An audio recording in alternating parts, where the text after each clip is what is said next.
Chapter 1 का नाम है introduction to business commercial knowledge. ठीक है, बिजनेस कमर्शियल नॉलेज का क्या मतलब होता है? इस सब्जेक्ट और इस चैप्टर के अंदर बेसिकली ये बताया जाता है आपको कि एक बीसीके नाम का सब्जेक्ट है। बीसीके का मतलब हो गया बिजनेस एंड कमर्शियल नॉलेज। तो नॉलेज तो हम रखते हैं, ज्ञान रखते हैं, लेकिन किस चीज़ की नॉलेज चार्टर्ड अकाउंटेंट को होनी चाहिए? बिजनेस से रिलेटेड चीज़ों की, कमर्शियल से रिलेटेड चीज़ों की। तो ये वैसे बहुत बड़ा एरिया होता है क्योंकि दुनिया में तरह तरह के बिजनेसेस हैं और हर बिजनेस मॉडल अलग होता है। तो हम कितने सारे तरह के बिजनेसेस के बारे में समझ सकते हैं, ज्ञान ले सकते हैं, उस पर बेस्ड ये बेसिकली एक सब्जेक्ट बना दिया गया है। तो जैसे इसमें देखो क्या क्या चीज़ें हमको सिखाई जाती हैं कि बीसीके के डोमेन्स क्या होते हैं, ये चार्टर्ड अकाउंटेंट के लिए क्यों इम्पॉर्टेंट होता है, इकोनॉमिक नॉन इकोनॉमिक एक्टिविटीज़ क्या होती हैं, अलग अलग प्रकार के प्रोफेशंस क्या होते हैं, इसके बारे में हम लोग इसमें बेसिकली डिस्कस करते हैं, राइट। तो सबसे पहले हम डोमेन्स ऑफ बीसीके के बारे में आपको बता देते हैं। डोमेन्स ऑफ बीसीके का मतलब है कि बीसीके के बारे में कुछ बातें जो हैं हमको पता होनी चाहिए। तो बीसीके के बारे में सबसे पहली बात है BCK is vast. BCK is vast का मतलब ये है कि इसके अंदर सब कुछ कवर हो जाता है जो भी बिजनेस से रिलेटेड होता है। चाहे हम किसी भी तरह का बिजनेस कर रहे हो, चाहे हम मैन्युफैक्चरिंग की बात करें या हम ट्रेडिंग की बात करें या हम सर्विसेज की बात करें, हर तरह का सेक्टर, हर तरह का बिजनेस, हर तरह की कमर्शियल एक्टिविटी इसके अंदर आती है। तो इसीलिए हम बोलते हैं कि बीसीके जो है वो क्या है? बीसीके वास्ट है, बहुत बड़ा है बीसीके। दूसरा हम कहते हैं BCK is multi disciplinary. BCK is multi disciplinary का मतलब होता है कि इसके अंदर ना बहुत सारे डिसिप्लिन्स का इन्वॉल्वमेंट होता है। बहुत सारे डिसिप्लिन्स का मतलब होता है जैसे कि इसके अंदर अकाउंटिंग का भी रोल होगा, इसके अंदर मार्केटिंग का भी रोल होगा, इसके अंदर फाइनेंस का भी रोल होगा, इसके अंदर इकोनॉमिक्स का भी रोल होगा, इसके अंदर कानून का भी रोल होगा। क्योंकि देखो सिंपल सी बात है, आप कोई भी बिजनेस अगर उठा के देखो, उस बिजनेस के अंदर अकाउंटिंग का भी रोल होता है, बिजनेस के अंदर कानून का भी रोल होता है, बिजनेस के अंदर इकोनॉमिक्स भी थ्योरी लग रही होती है। तो जितनी चीज़ें बिजनेस में इन्वॉल्व होंगी उतनी ही चीज़ें बीसीके में भी इन्वॉल्व हो गई। तो इसीलिए इसको बोलते हैं बीसीके इज मल्टी डिसिप्लिनरी, मतलब ये बहुत सारे डिसिप्लिन से मिलकर बनता है। तीसरा बोलते हैं BCK is ever evolving.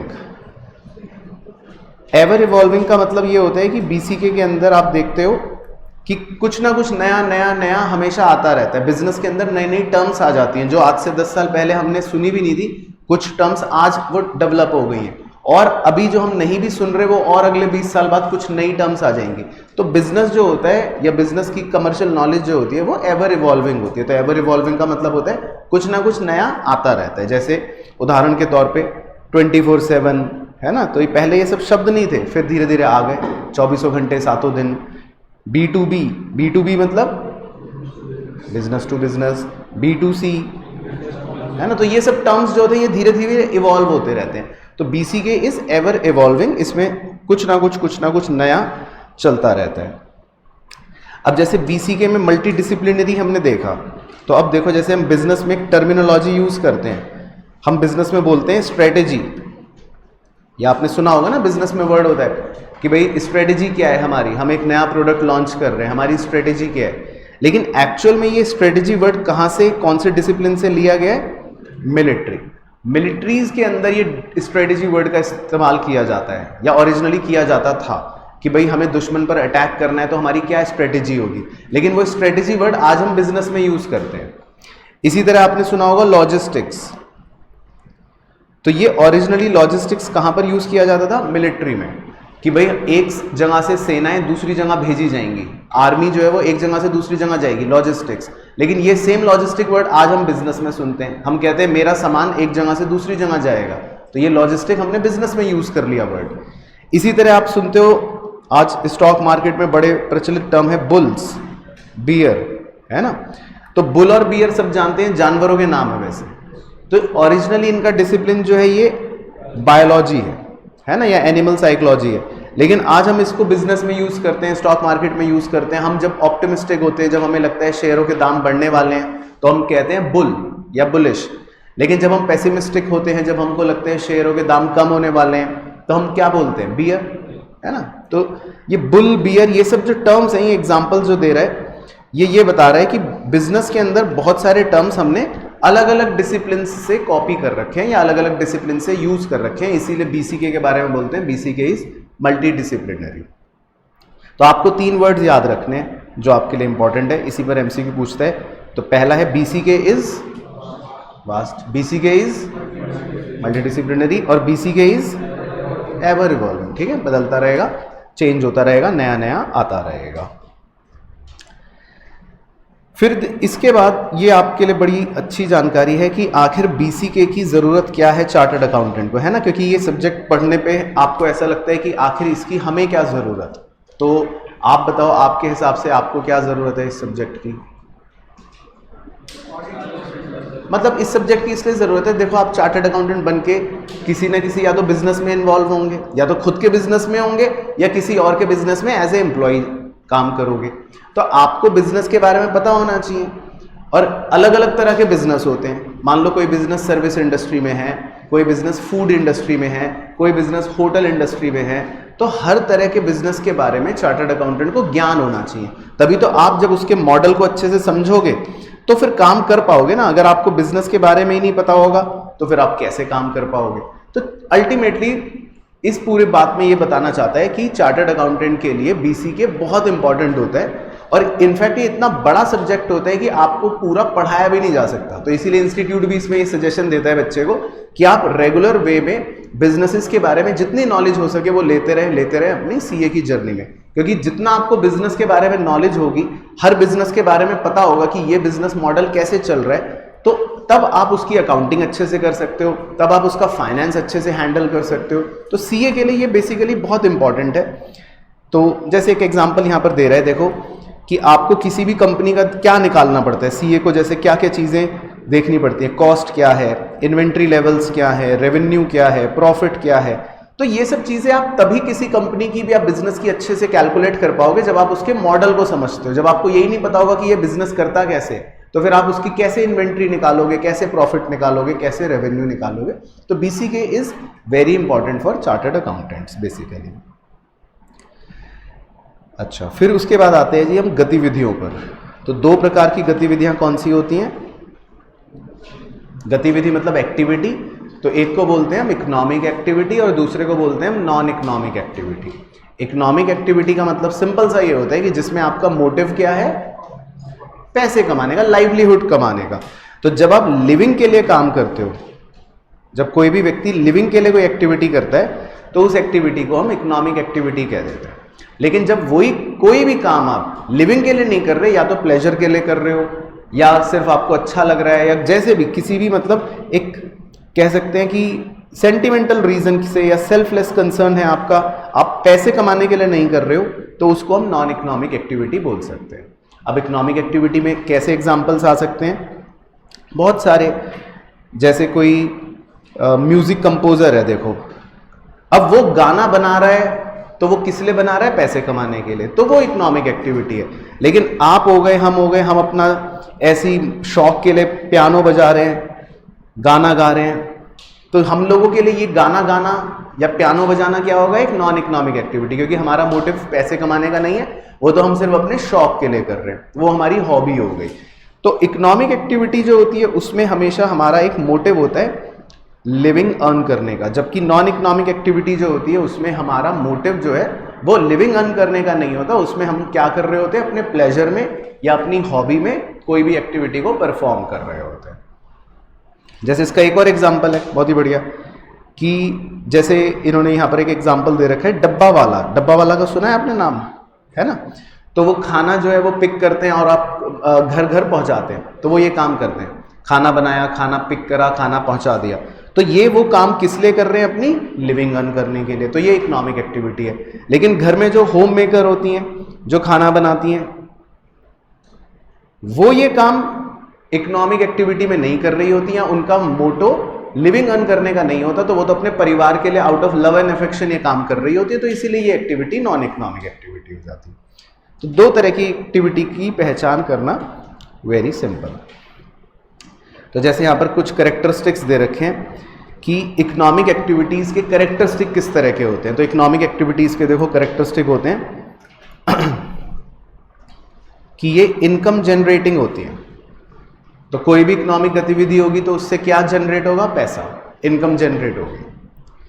Economic activities जो होती हैं वो प्रोडक्टिव होती हैं। प्रोडक्टिव का मतलब है कि इकोनॉमी में कोई ना कोई नया वैल्यू एडिशन हुआ होगा, किसी ना किसी को कुछ ना कुछ फायदा मिला होगा। और जब क्योंकि प्रोडक्शन हुआ है तो ऑब्वियसली इसीलिए कंजम्पशन भी करेगा कोई ना कोई। तो even consumption is an economic activity. तो जैसे आप दुकान पे जाते हो, दुकानदार आपको सामान बेचता है, तो उसने प्रोडक्शन करी, वो बेच रहा है, आपने वही सामान खरीदा तो आपने कंजम्पशन करी। तो हैं दोनों इकोनॉमिक गतिविधियां। तो इकोनॉमिक में प्रोडक्शन भी और कंजम्पशन भी दोनों इकोनॉमिक गतिविधियां, क्योंकि ये इनकम को या पैसे को इन्वॉल्व करती हैं। इसके अलावा सेविंग्स हो गया, इन्वेस्टमेंट हो गया, ये सब चीजें भी कौन सी गतिविधियों में काउंट होती हैं? इकोनॉमिक गतिविधियों में काउंट होती है। तो इकोनॉमी के अंदर जो भी इन्वेस्टमेंट्स या सेविंग्स से रिलेटेड या कोई भी इस तरह की वेल्थ क्रिएशन से रिलेटेड एक्टिविटी अगर हो रही है तो वो एक तरह से हमारी इकोनॉमिक एक्टिविटी होती है, ठीक है ना। नॉन इकोनॉमिक तो आउट ऑफ प्लेजर या out of love and affection वाली हो जाती है। उसके बाद बिजनेस देखो, अब ये जो वर्ड है ना बिजनेस, क्योंकि हमारे चैप्टर का सब्जेक्ट का नाम है बिजनेस एंड कमर्शियल नॉलेज, तो बिजनेस तो हर बच्चा जानता है कि बिजनेस कौन सी एक्टिविटी होती है? इकोनॉमिक एक्टिविटी होती है, राइट।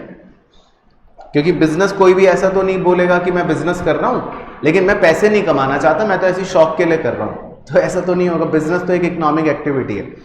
तो बिजनेस वर्ड जो है ना, बिजनेस वर्ड, उसके अलग अलग नजरिए हो सकते हैं। जैसे एक है ब्रॉडर पर्सपेक्टिव। ब्रॉडर पर्सपेक्टिव का मतलब हो गया कि मतलब बहुत बड़ा दायरे से अगर हम देखें तो हर तरह की एक्टिविटी बिजनेस है, मतलब हम किसी भी चीज को बिजनेस बोल सकते हैं। तो किसी भी इकोनॉमिक एक्टिविटी को बिजनेस बोला जा सकता है, चाहे उसमें प्रोडक्शन हो, डिस्ट्रीब्यूशन हो, ट्रेडिंग हो, कुछ भी अगर हो रहा है तो उसको बिजनेस बोला जा सकता है। तो बिजनेस एक बहुत बड़ा टर्म है जिसमें हर तरह की गतिविधि इन्वॉल्व हो जाती है। अब इसमें एक बड़ा अच्छा पॉइंट है जो एग्जाम के लिए इंपॉर्टेंट है, वो ये कि क्या आप एग्रीकल्चर को बिजनेस बोलोगे? तो इसका आंसर है नो। एग्रीकल्चर जो है ना उसको बिजनेस हम नहीं बोलते, मतलब परिभाषाएं कुछ ऐसी हैं कि एग्रीकल्चर इज नॉट बिजनेस। लेकिन बहुत सारी इंडस्ट्रीज या बहुत सारे बिजनेसेस ऐसे हैं जो एग्रीकल्चर पर बेस्ड हैं, जो एग्रो प्रोडक्ट्स बेच रहे हैं या जो एग्रो प्रोडक्ट्स को प्रोसेस करके बेच रहे हैं या जो एग्रो प्रोडक्ट्स को पैक करके बेच रहे हैं, तो वो सब बिजनेस में काउंट हो जाएंगे। तो ये मतलब इसमें एक अच्छा यूनिक पॉइंट है या इंपॉर्टेंट पॉइंट है कि बहुत सारी इंडस्ट्रीज या बहुत सारे आप कह सकते हो बिजनेसेस हैं जो एग्रीकल्चर के उत्पाद को यानी कि क्रॉप्स को या किसी भी चीज को प्रोसेस करके पैकेज करके बेच रहे हैं, वो बिजनेस कहलाया जाएगा। लेकिन एग्रीकल्चर जो है एज एन एक्टिविटी है, हम बिजनेस नहीं बोलते। तो ये हमसे क्वेश्चन के फॉर्म में पूछ लेता है।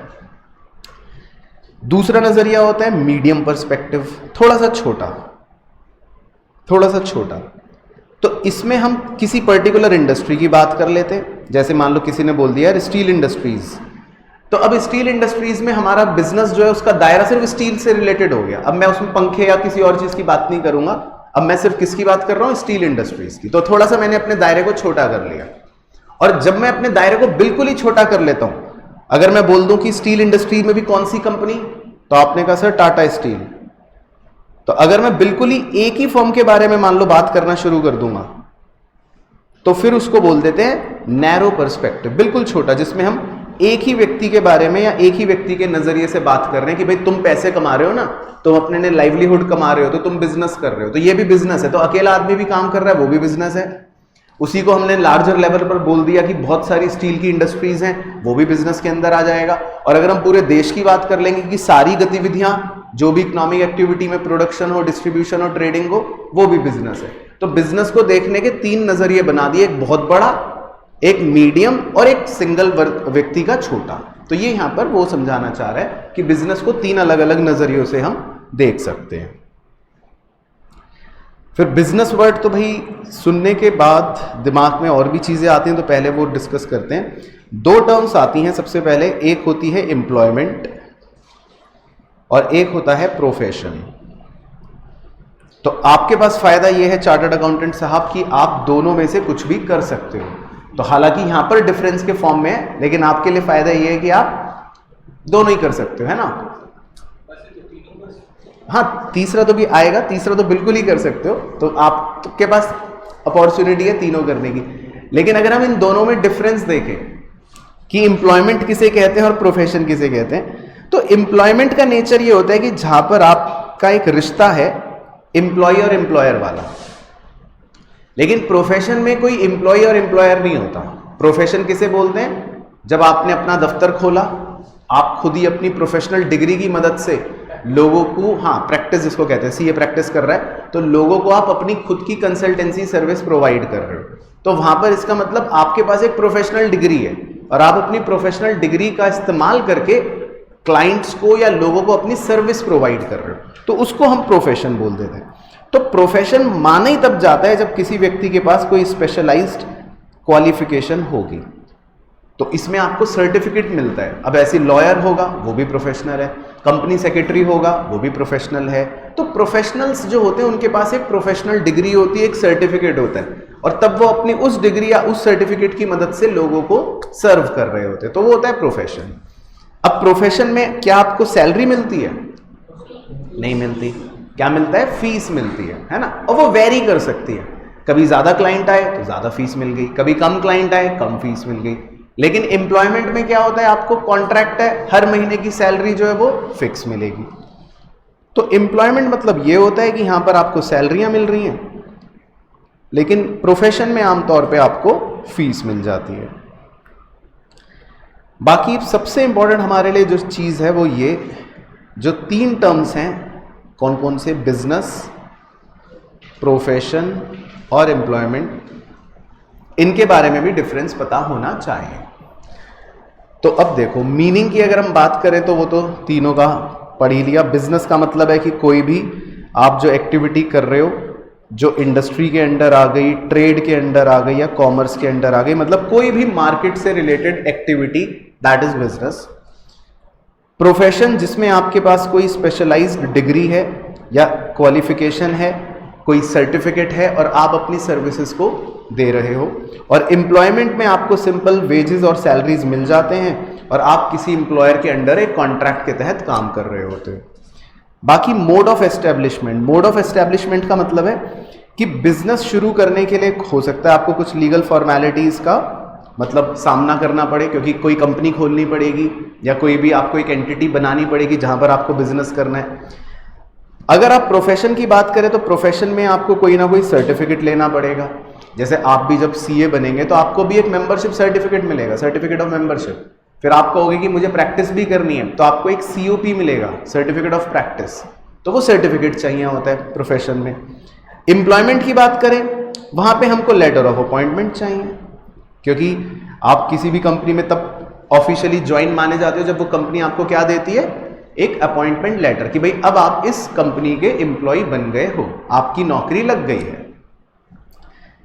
लाइवलीहुड के लिए क्या मिलेगा? बिजनेस करोगे तो प्रॉफिट मिलेगा, प्रोफेशन में रहोगे तो फी मिलेगी, नौकरी पे जाओगे तो सैलरी मिलेगी। प्रिस्क्राइब्ड क्वालिफिकेशन, बिजनेस करने के लिए आपको क्या क्वालिफिकेशन चाहिए? कुछ भी नहीं, वो तो कोई भी कर सकता है। लेकिन प्रोफेशन में जाने के लिए, प्रोफेशनल बनने के लिए, सर्विस देने के लिए आपको स्ट्रिक्टली प्रिस्क्राइब्ड उस प्रोफेशनल डिग्री को हासिल करना पड़ेगा। अब मैं सोचूं कि चलो मैं लॉयर का दफ्तर खोल लेता हूं, तो मैं नहीं खोल सकता, क्योंकि मेरे पास वो प्रोफेशनल डिग्री नहीं है। बाकी जॉब करने के लिए आपको क्या चाहिए? थोड़ी बहुत मिनिमम क्वालिफिकेशन जो उस पर्टिकुलर जॉब से रिलेटेड है। तो भाई जैसे अगर मुझे अकाउंटेंट की जॉब चाहिए तो मेरे पास कुछ बेसिक डिग्री होनी चाहिए रिलेटेड टू अकाउंटिंग। इसके अलावा एथिकल गाइडेंस, एथिकल गाइडेंस का मतलब है कि भाई जैसे बिजनेस जो शुरू करते हैं तो उनकी अपनी वैल्यूज होती हैं, तो वो उस बिजनेस को ड्राइव करती है ना, जो बिजनेस शुरू करता है। प्रोफेशन में वही एथिकल गाइडेंस कौन बनाता है? इंस्टीट्यूट बनाकर भेजता है, जिसको कहते हैं प्रोफेशनल कोड्स। तो जब आप सीए फाइनल में आएंगे तो आपका एक बहुत बड़ा वेटेज का एक पूरा एक चैप्टर है प्रोफेशनल एथिक्स के नाम से। उसमें आपको सब सिखाया जाएगा कि भाई आप जब प्रोफेशनल बनोगे तो आपके क्या कोड ऑफ कंडक्ट है, आपके क्या एथिक्स हैं। ऐसा नहीं कि अपना क्लाइंट के यहाँ चप्पल पहन के पहुंच गए और अपना कुछ भी, मतलब समझ रहे हो ना, एक कोड ऑफ कंडक्ट होता है। तो आपको ये सिखाया जाएगा कि क्या प्रोफेशनल कोड ऑफ कंडक्ट होते हैं। आप अपने एडवर्टीजमेंट नहीं कर सकते खुल के कि मैं रिटर्न भरने वाला चार्टर्ड अकाउंटेंट हूं, कृपया मेरे पास आइए, मैं रिटर्न भर दूंगा आपकी। ये सब चीजें नहीं कर सकते। तो ऐसे बहुत सारे कोड ऑफ कंडक्ट्स होते हैं। तो प्रोफेशनल्स के को मिलते हैं प्रोफेशनल कोड ऑफ कंडक्ट्स। और अगर आप नौकरी करते हो, एम्प्लॉय होते हो, तो आपको कोड ऑफ कंडक्ट कौन देता है? एम्प्लॉयर। वो कहता है कि देखो भाई सुबह आना है 8 बजे, उसके बाद ये करना है, ऐसे करना है, ऐसे करना है, वहां पे बैठना नहीं है, किसी से झगड़ा करना नहीं है। तो उसके अपने कोड ऑफ कंडक्ट्स होते हैं। अच्छा, निवेश। बिजनेस करने के लिए आपको पैसा चाहिए खूब सारा। प्रोफेशन में दफ्तर खोलने के लिए आपको पैसा चाहिए थोड़ा सा ही। बाकी नौकरी करने के लिए आपको निवेश की कोई जरूरत नहीं है, क्योंकि वो तो आपको बिना निवेश के मिल जाएगी। इसके अलावा पर्सनल ऑटोनॉमी, या मतलब जिसको आप फ्रीडम कह सकते हो। अब आप बिजनेस कर रहे हो अगर, तो वहां पर तो आप अपने बॉस खुद होते हो।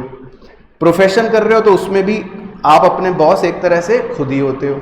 लेकिन अगर आप नौकरी करते हो तो वहां पर आपका बॉस कोई और होता है। तो वहां आपके पास पर्सनल ऑटोनॉमी नहीं है, मतलब फ्रीडम नहीं है, क्योंकि वहां पर आपको सारी चीजें किसकी माननी पड़ेंगी? अपने बॉस की माननी पड़ेगी। पॉपुलर साइकोलॉजिकल मोटिव, मतलब जो व्यक्ति बिजनेस करता है ना, तो अल्टीमेटली उसकी साइकोलॉजी क्या होती है? पैसा कमाना, यानी उसको चाहिए इकोनॉमिक अचीवमेंट। उसकी साइकोलॉजिकल मतलब ये मानते हैं मोटिव जो है वो क्या चाहता है? इकोनॉमिक अचीवमेंट, कि भाई मेरा आर्थिक चीजें सब बढ़िया चले या अच्छे से रहे, मैं उसमें ग्रो करूं। जो प्रोफेशनल्स होते हैं, प्रोफेशनल को कब साइकोलॉजिकल खुशी मिलती है? जब वो अपने क्लाइंट्स को अच्छी सर्विस देता है या समाज को अच्छी सर्विस देता है, उसके लिए साइकोलॉजिकल मोटिव वो रहता है। और जो नौकरी कर रहा है उसको क्या है साइकोलॉजिकल मोटिव?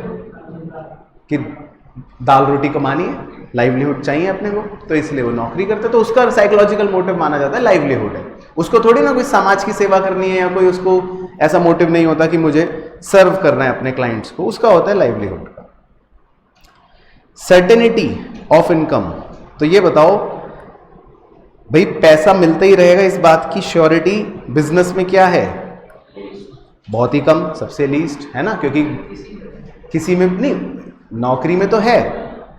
नौकरी में तो आपके पास कम से कम पीरियोडिक इनकम की श्योरिटी है ना, कि भाई मेरे पास नौकरी है तो मुझे पता है हर महीने तनख्वाह मिल जाएगी। सरकारी नौकरी है तो आपको और लंबी थोड़ी सिक्योरिटी मिल जाएगी। लेकिन बिजनेस में सर्टेनिटी ऑफ इनकम जो है वो सबसे कम है, क्योंकि बिजनेस अच्छा चल रहा है तो अच्छी बात, नहीं चल रहा है तो उस महीने पैसे नहीं मिलेंगे। प्रोफेशन में भी थोड़ी बहुत सर्टेनिटी नहीं होती, क्योंकि इसमें भी क्लाइंट बेस्ड काम है। हो सकता है क्लाइंट ज्यादा है आपके पास तो आपकी इनकम अच्छी है, क्लाइंट्स कम हो गए, नहीं आए तो थोड़ी सी कम हो सकती है। तो यहां पर भी थोड़ा सा फ्लक्चुएशन रह सकता है। स्टेबिलिटी ऑफ टेन्योर, मतलब कब तक चलता रहेगा, तो ऑब्वियसली बिजनेस में सबसे कम है, अनसर्टेन है, क्योंकि बिजनेस तो बहुत डायनामिक होता है। कई बार ऐसा भी होता है बहुत से बिजनेसेस आज अच्छे चल रहे हैं कल बंद, ऐसा भी हो जाता है। प्रोफेशन में थोड़ा सा सर्टेनिटी ज्यादा है, स्टेबिलिटी ज्यादा है, क्योंकि भाई आपके पास डिग्री होगी, मान लो आप सीए हो तो आपको पता है कि भाई मैं कुछ तो कर ही लूंगा, तो थोड़ी सी सर्टेनिटी होती है।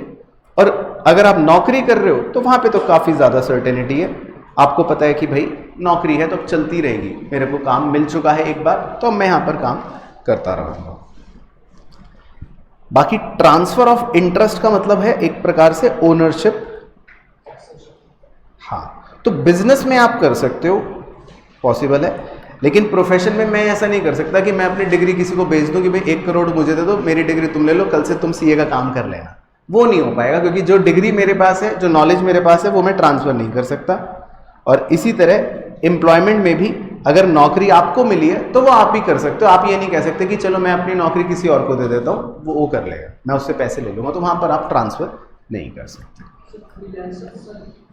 वो प्रोफेशन हो गया। फ्रीलांसिंग मतलब एक तरह से काइंड ऑफ प्रोफेशन, क्योंकि वो भी उनका काम भी एक तरह से क्या चल रहा है, अपना एक स्पेसिफिक क्लाइंट ओरिएंटेड चल रहा है। ठीक है, ये याद आ गए पॉइंट्स, क्लियर। उसके बाद बिजनेस के क्या क्या कैरेक्टरिस्टिक्स होते हैं,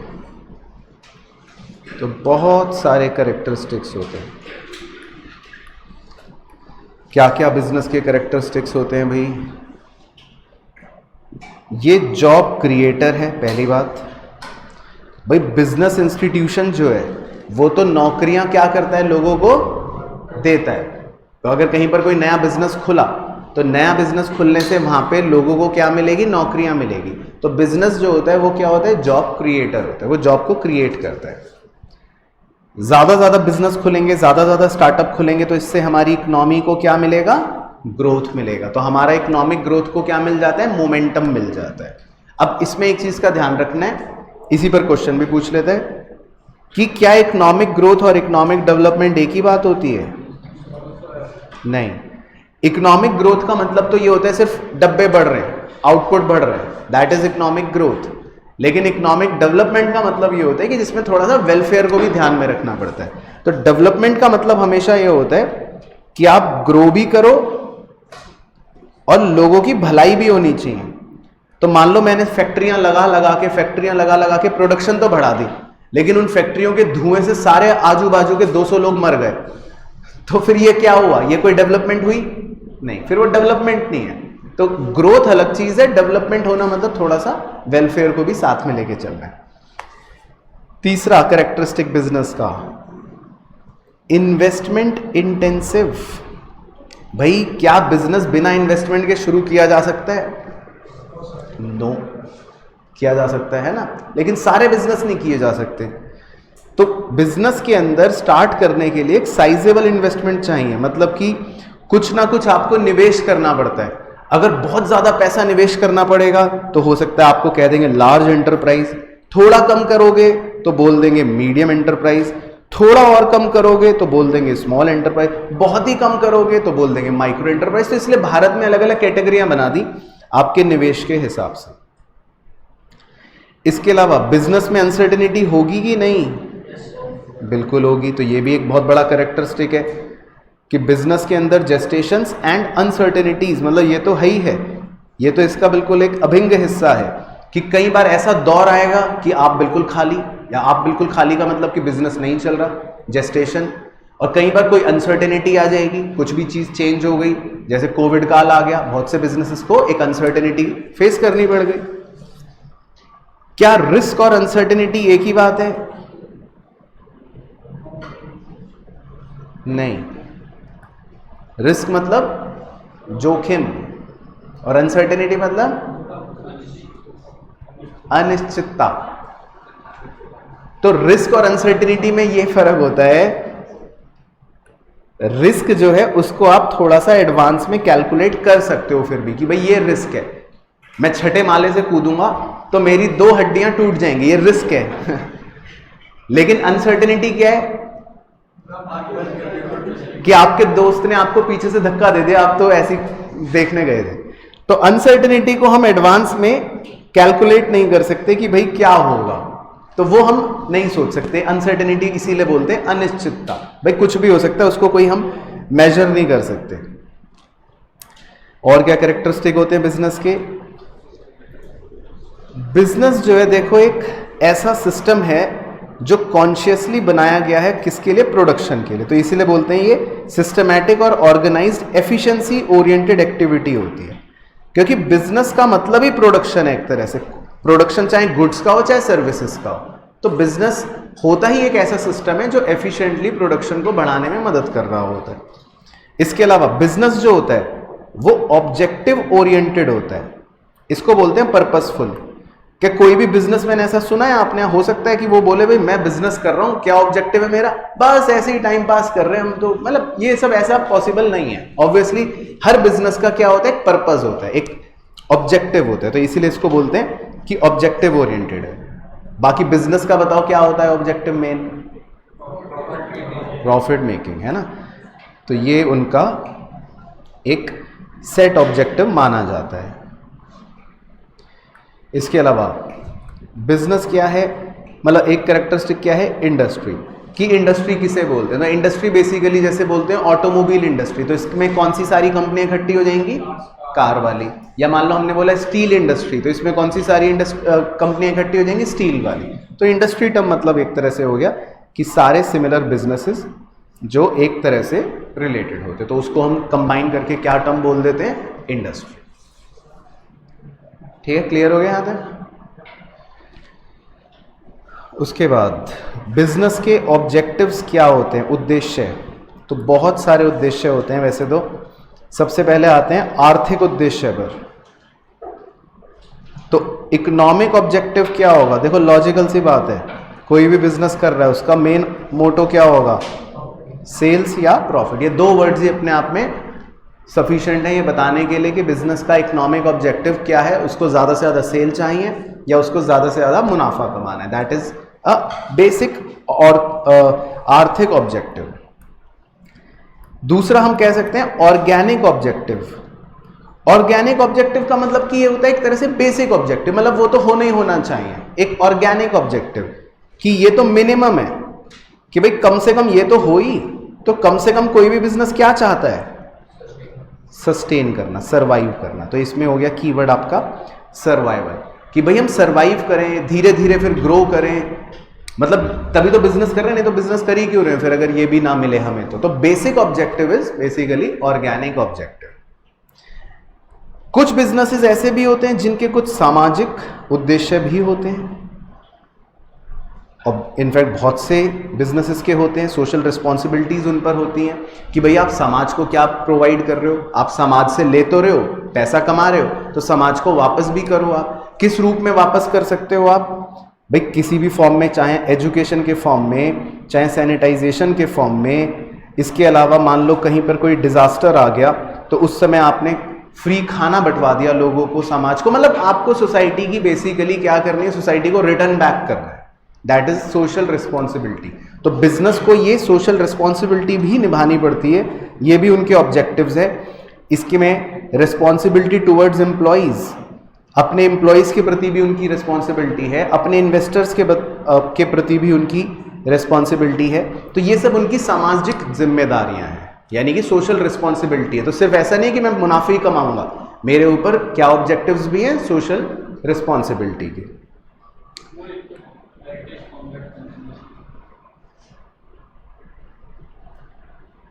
कौन सा?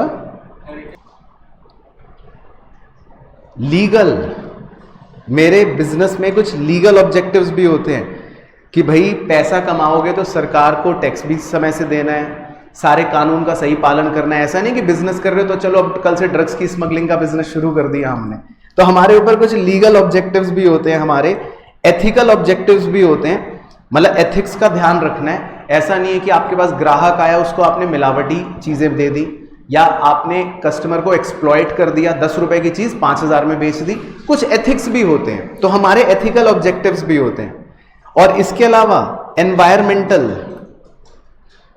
पर्यावरण का ध्यान रखना है कि नहीं। अगर आप पर्यावरण का ध्यान नहीं रखोगे तो हमेशा याद रखना इकोलॉजिकल इम्बैलेंसेस होंगे, और इकोलॉजिकल इम्बैलेंसेस होंगे तो फिर ये भूकंप, बारिशें और ये सब चीजें, कोरोना, ये सब चीजें चलती रहेंगी। तो ये सब चीज़ों को भी हमें ध्यान रखना है। तो ये सब होते हैं हमारे बिजनेस के लीगल या एथिकल या एनवायरमेंटल ऑब्जेक्टिव्स। इसके बाद एक छोटा सा टॉपिक है बिजनेस ओनरशिप। अब बिजनेस की ओनरशिप जो होती है ना, जब आप बिजनेस के मालिक बनते हो तो आपके पास बहुत सारे अधिकार भी आते हैं। तो इसीलिए पहले पॉइंट में वो कह रहा है कि business ownership is a bundle of rights. ठीक है ना, आपके पास अधिकार भी आते हैं। क्या अधिकार आता है? सबसे बड़ा अधिकार आपको पता है क्या होता है? कि अगर बिजनेस ने प्रॉफिट कमाया तो फिर उस पर किसका अधिकार होगा? मालिक का, ओनर का, है ना। तो profit belongs to the owners. तो ये आपका अधिकार है, ये आपका राइट है, क्योंकि आपने बिजनेस शुरू करा है तो ये आपका अधिकार बन जाता है। इसी तरह दूसरा पॉइंट, बिजनेस की ओनरशिप क्या जरूरी है कि भाई एक ही आदमी हमेशा रखेगा अपने पास? नहीं, बिजनेस की ओनरशिप क्या भी हो सकती है? जॉइंटली भी हो सकती है, पार्टनरशिप में भी हो सकती है, भी आगे हम देखेंगे भी। या कंपनी है तो उसमें मल्टीपल ओनर्स हो सकते हैं, मल्टीपल शेयर होल्डर्स हो सकते हैं। तो ओनरशिप जो है वो सिंगली भी हो सकती है या जॉइंटली भी हो सकती है। तो अगर आपकी सोल प्रोप्राइटर फर्म है तो आप अकेले हो, लेकिन अगर आपकी पार्टनरशिप फर्म है तो मल्टीपल हो सकते हैं। कंपनी है तो भी मल्टीपल हो सकते हैं, HUF है तो भी मल्टीपल हो सकते हैं। इसी तरह बिजनेस एंटिटी किसी भी फॉर्म में हो सकती है, नंबर 3, जो हम आगे भी पढ़ेंगे। आप प्रोप्राइटी फर्म बना सकते हो, आप पार्टनरशिप फर्म बना सकते हो, आप एलएलपी बना सकते हो, आप कंपनी बना सकते हो, आप एचयूएफ के फॉर्म में काम कर सकते हो। तो आपके पास बहुत सारे अलग अलग प्रकार की एंटिटीज बनाने के ऑप्शन होते हैं। तो बिजनेस में भी ऑर्गेनाइज्ड एज प्रोप्राइटरी और कॉर्पोरेट कंसर्न, किसी भी तरह से आप बिजनेस को कंडक्ट कर सकते हो, जो अभी हम आगे देखेंगे भी। तो देखो कितने प्रकार से बिजनेस बना सकते हो आप, मतलब जो हमें मोटा मोटा पता होना चाहिए, 5 प्रकार से। तो इसमें सबसे आसान कौन सा है? Sole proprietor. सोल प्रोप्राइटर में क्या होता है? मतलब अकेला व्यक्ति है ना, ये तो सबको पता ही। तो अकेले व्यक्ति अगर बिजनेस कर रहा है तो उसका क्या फायदा होगा? अकेला ओनर रहेगा, डिसीजन खुद ले सकता है, प्रॉफिट होगा तो पूरा खुद उसको मिलेगा, और नुकसान क्या है? हाँ, एक तो नुकसान ये है कि वो अकेला है, अगर उसको कुछ हो गया, उसकी सेहत खराब हो गई तो बिजनेस बंद, क्योंकि सारा बिजनेस किस पे टिका हुआ है? उस अकेले पर टिका हुआ है। तो ये एक ड्रॉबैक होता है। नहीं होता है ना, ओनरशिप खत्म हो जाती है। भाई बच्चे नालायक हैं तुम्हारी तरह, बच्चा कहाँ संभालेंगे बिजनेस? भाई लायक होगा तो वो नौकरी कर रहा होगा। तो गया बिजनेस खत्म। तो सोल प्रोप्राइटर में जो होते हैं वो अपने फायदे नुकसान होते हैं। फिर और क्या हो सकता है? पार्टनरशिप। अच्छा, पार्टनरशिप में क्या होता है? 2 या 2 से ज्यादा लोग मिलजुल कर कारोबार करते हैं। अब उसमें फायदा क्या होता है? उसमें फायदा ये होता है कि उसमें थोड़ा मल्टीपल कैपिटल मिल सकती है। भाई एक ही आदमी को इन्वेस्ट करना है तो वो कितने पैसे लगाएगा? पार्टनरशिप में 3 जनों ने मिलके पैसे लगाए तो थोड़ी सी कैपिटल इजीली मिल जाती है, रिस्क बढ़ जाएगा थोड़ा सा। लेकिन नुकसान ये है कि इसमें भी अनलिमिटेड लायबिलिटी होती है। चोरी करके वो भागा, जेल में जा रहा हूं, है ना, क्योंकि पार्टनर्स एक दूसरे को भी बाइंड कर देते हैं। फर्म की लायबिलिटी अनलिमिटेड होती है एक दूसरे के डीड्स को। अच्छा, एचयूएफ क्या होता है? Hindu undivided family. तो अगर हम हिंदू फैमिली में जन्म लेते हैं तो एक बाय डिफॉल्ट एक अलग एंटिटी क्रिएट हो जाती है। तो ये हमारे कानून में एक नई एंटिटी बना रखी है, एचयूएफ। तो उसमें अगर हम परिवार के ही सदस्य मिलकर कुछ काम करना चाहते हैं तो हम मिलकर वो काम कर सकते हैं, सारे परिवार के लोग, और एक अलग एंटिटी का रूप दे देते हैं, उसको बोलते हैं एचयूएफ। लेकिन एचयूएफ में भी लिमिटेशन क्या होती है कि उसमें जो कर्ता होता है उसकी लायबिलिटी अनलिमिटेड होती है। और इसमें भी परिवार अगर बट गया तो बिजनेस भी फिर बट जाता है, फिर वो 100 झमेले होते हैं। तो इसमें ये ड्रॉबैक्स होते हैं।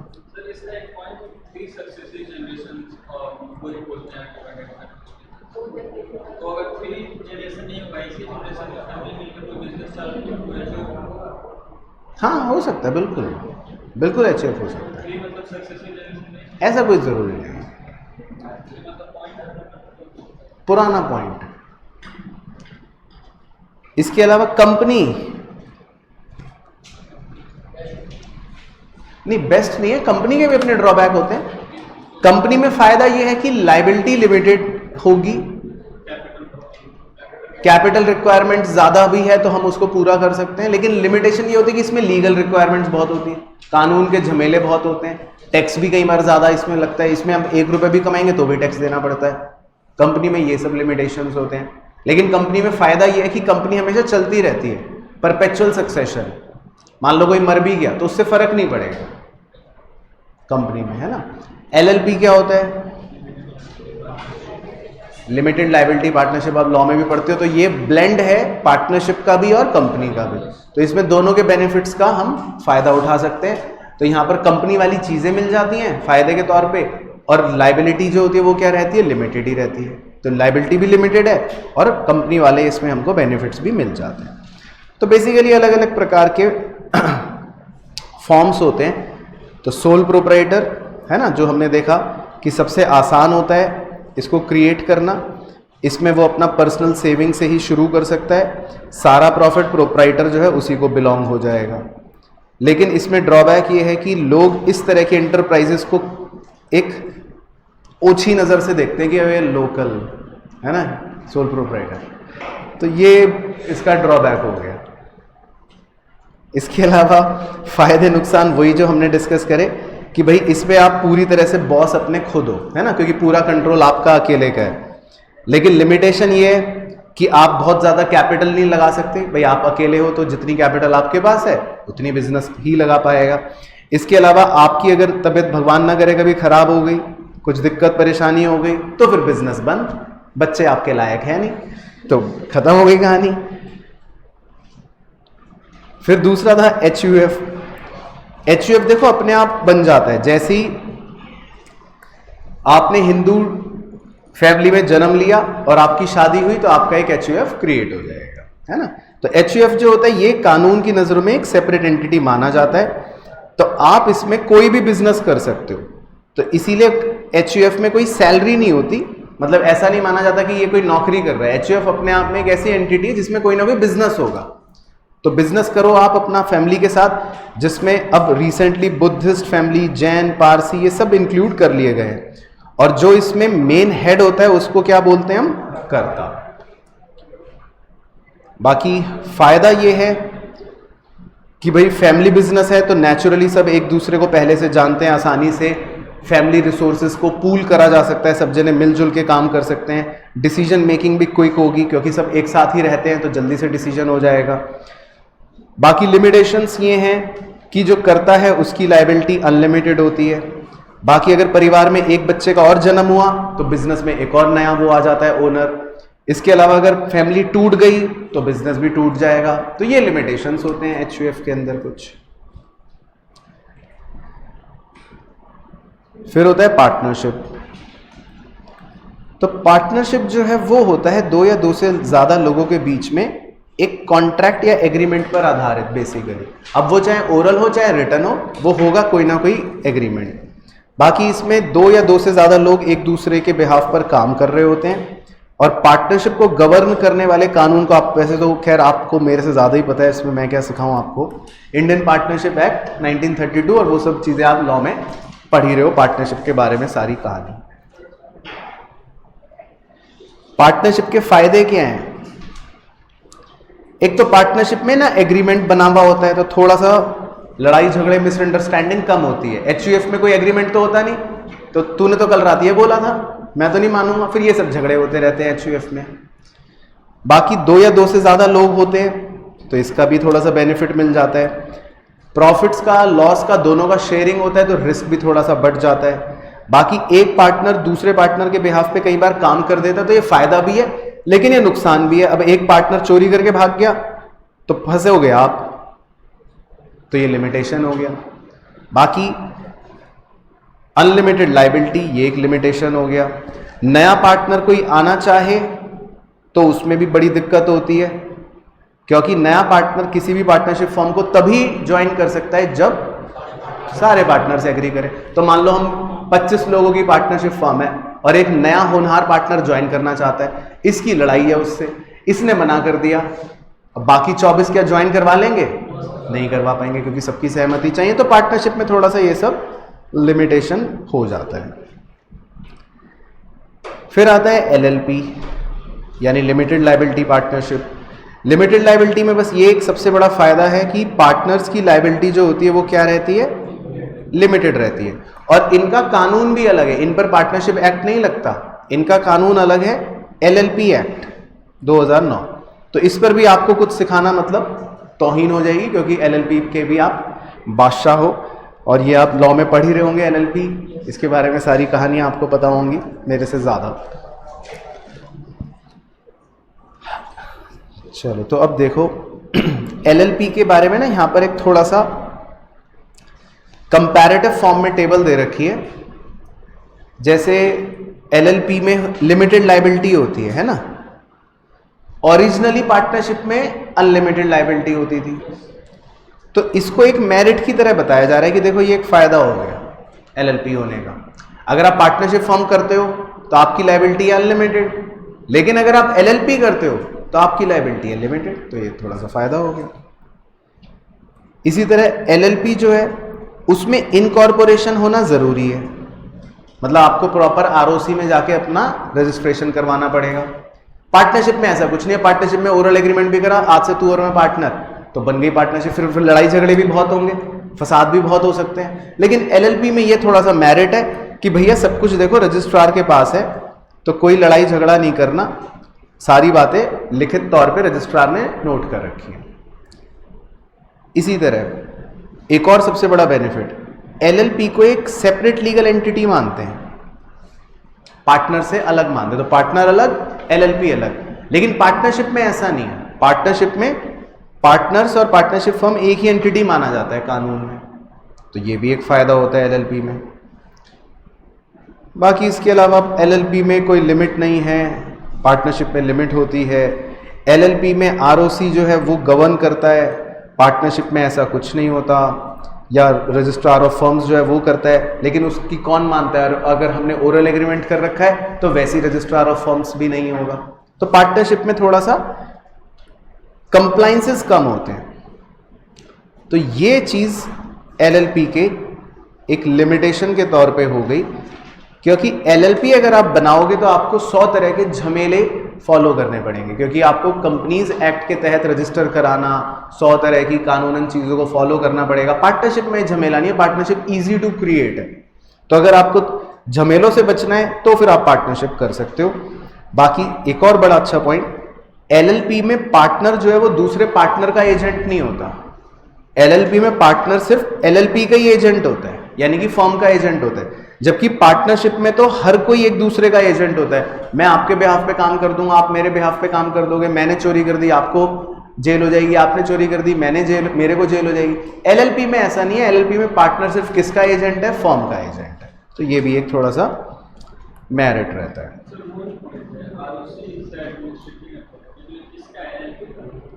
हाँ, एलएलपी हाँ वही तो registrar of companies, basically ROC मतलब रजिस्ट्रार ऑफ कंपनीज।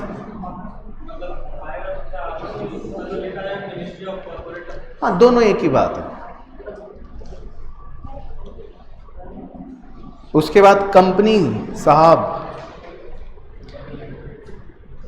कंपनी के बारे में क्या आपको ये पता है कि कंपनी एक बॉडी कॉर्पोरेट है जिसके सारे मेंबर्स अलग होते हैं और कंपनी एक अलग एंटिटी होती है, यानी कि ओनर्स अलग होते हैं और कंपनी एक अलग एंटिटी होती है।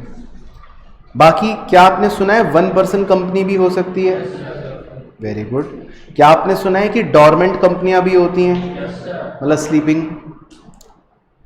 कंपनियों के मेमोरेंडम और आर्टिकल्स होते हैं जिसमें सारे क्लॉजेस लिखे होते हैं, सब कुछ लिखा होता है, नाम, पता, ये वो, ऑब्जेक्टिव, सब कुछ, नियम क्या है। कंपनी एक प्रोस्पेक्टस इशू करती है, आपको पता है? ठीक है। और आपके लिए सबसे बढ़िया बात है, चार्टर्ड अकाउंटेंट साहब, कंपनियों के ऊपर स्टैट्यूटरी ऑडिट करवाने की एक रिक्वायरमेंट होती है, और ऑडिट करने की क्षमता जो है वो सिर्फ मतलब आपके पास होती है, सीए या सीए फर्म्स के पास होती है ना। तो ये कंपनियों के लिए ऑब्लिगेशंस होती है। तो कंपनी के बहुत सारे बेसिकली फीचर्स हैं। प्राइवेट कंपनियां भी होती हैं, पब्लिक कंपनियां भी होती हैं। प्राइवेट और पब्लिक कंपनी में वैसे मोटा मोटा क्या अंतर होता है? प्राइवेट कंपनी मतलब होती है कि भाई जैसे हम कोई काम कर रहे हैं जिसमें हम नहीं चाहते कि कोई बाहर के बहुत सारे लोग भी इन्वॉल्व हो, तो हमने कुछ 4, 5, 10 लोगों ने मिलजुल कर बस अपनी कंपनी बना रखी है। लेकिन पब्लिक कंपनी कौन सी होती है? जिसमें बहुत सारा पैसा पब्लिक भी अपना डाल देती है, यानी कि अलग अलग बहुत सारे शेयर होल्डर्स हो जाएंगे, कंपनी थोड़ा सा ओपन हो जाएगी, बड़े प्लेटफॉर्म पे आ जाएगी, तो वो पब्लिक कंपनी हो जाती है। तो प्राइवेट और पब्लिक कंपनी तो अच्छा, वैसे तो आप कंपनीज एक्ट पढ़ ही रहे हो लॉ में, या पढ़ चुके हो, तो वो सेम ही, उसमें भी ये सब चीज़ें पढ़ी होंगी आपने। बाकी प्राइवेट कंपनी में क्या आप शेयर्स ट्रांसफर कर सकते हो? कर सकते हो, रिस्ट्रिक्शन होती है। और पब्लिक कंपनी में ट्रांसफर कर सकते हो? कर सकते हो, वहां पे कोई रिस्ट्रिक्शन नहीं है, फ्रीली ट्रांसफरेबल है। चलो, तो अब बताओ, सारी कहानी याद आ गई? चलो, बहुत ही बढ़िया।